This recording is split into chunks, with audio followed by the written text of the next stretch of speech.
আমাকে 100-200 nail extension করে দিতে পারবে গো? হ্যাঁ, এরকমও কাস্টমার আছে যারা এসে বলে 100 টাকায় বা 200 টাকায় নেল এক্সটেনশন করে দেওয়ার জন্য। আবার এটাও বলে যে ওইখানের একটা মেয়ে যে 100 টাকায় 200 টাকায় নেল এক্সটেনশন করে দিচ্ছে। তাহলে তুমি কেন করবে না? আমি বলি, তোমরা কি জানো যে যেই নেলের প্রোডাক্টগুলো ইউজ করছে সেগুলো তোমাদের নেলের জন্য ভালো না খারাপ? তোমাদের কোনো আইডিয়া নেই যে বাজারে এরকম কত ডুপ্লিকেট প্রোডাক্ট পাওয়া যায়। এমনকি ইভেন আমিও জানতাম না। আমি এখন কাজ করতে করতে জিনিসগুলো অনেক বুঝতে পেরেছি। জানি এখনও অনেক বোঝা বাকি আছে, অনেক কিছু চেনা বাকি আছে।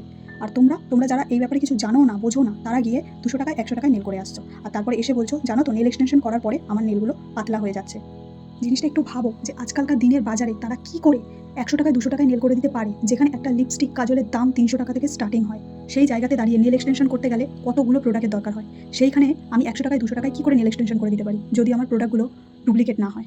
তবে হ্যাঁ, সব কাস্টমার সমান হয় না। কিছু কিছু কাস্টমার আছে যারা ব্যাপারটা বোঝে যে প্রোডাক্টের ওপরে নেল এক্সটেনশনের চার্জটা নির্ভর করে।